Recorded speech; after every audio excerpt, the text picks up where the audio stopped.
Hello, Jarrett Lau with Profitable Properties Boston, your local real estate firm that specializes in finding landlords and investors additional profitable properties. Today's video, I'm going to be talking about what a pro forma is. Now, a pro forma is just a pro forma. What does that mean, though? It means that you are putting together an estimate of the income and the expenses for a bank or for yourself to be able to calculate to determine if the property is worth loaning against or purchasing. In that, we typically have set percentages on different types of expenses because we won't always have those real numbers from the seller. So we're gonna have to estimate that in advance and plan for the worst case scenario. I've seen way too many buyers go into a property thinking that it's just certain expenses such as taxes or insurance and maybe water that they have to calculate. You have to plan, again, for worst case scenarios. So income, we're gonna see what the rents are right now, and then we're gonna have pro forma, future potential rents, that after the renovations, after you acquire the property, we're gonna get it up to par. Too many landlords that own their properties for a long time don't increase their rents. And we've seen rents be hundreds, if not thousands of dollars below market value. We wanna see what it's actually gonna be. So we give you the actual rents that you're gonna get. Next, we're gonna look at the expenses. And when we look at expenses, we're not gonna look at just things like water, which is easy enough to look up, insurance, right? Every insurance policy looks different. Taxes, which you can look on the assessor's website, right? Any other type of things that there might not be even expenses on right now. Maybe the guy shovels his own snow and does his own landscaping. You have to build those type of things in. But we usually will put that in a line item. So our line items that we have as a percentage, and when I say a percentage, it's a percentage of the income. So if your income is, let's just say, $100,000, and we say vacancy is 4% of it, then you're gonna calculate $4,000 for vacancy as part of your expense.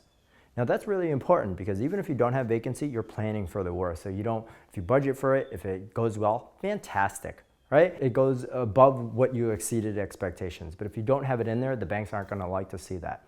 So we have vacancy, we're gonna have capital improvements. Capital improvements, I typically put at about 2.5%. That's money that gets put aside for any roofs, repairs, boilers, things of that nature, right? Major improvements to your property.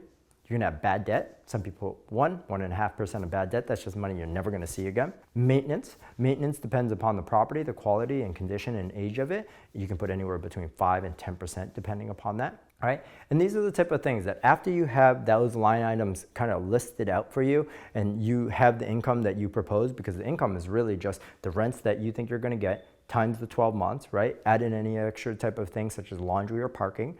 Once you have those outlined out, you have a little spreadsheet, which I'm gonna create for you specifically, just for you.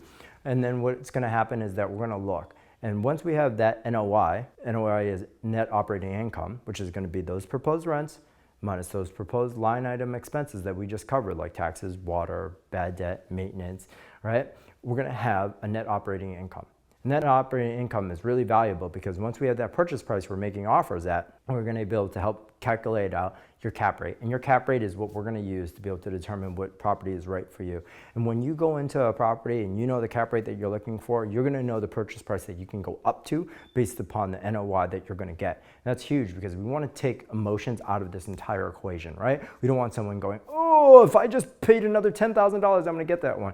That's okay, but it's not, because at the end of the day, we're in this to make money, right? And when you're making money, you don't want to let the emotions of winning a bid get into affecting whether you win or not, right? Have your guns, stick to them, know your number, that up to your cap rate, and go from there, right? But at the end of the day, your pro forma will allow you to have a place that we can create one for every single prospective property and see quickly before anything else if it's going to work financially. So if you or anyone else you know is looking for a real estate agent, investment property specialist to be able to help guide you through creating a pro forma, creating one for you, and working through the numbers and making sure you understand them, please think of Profitable Properties Boston.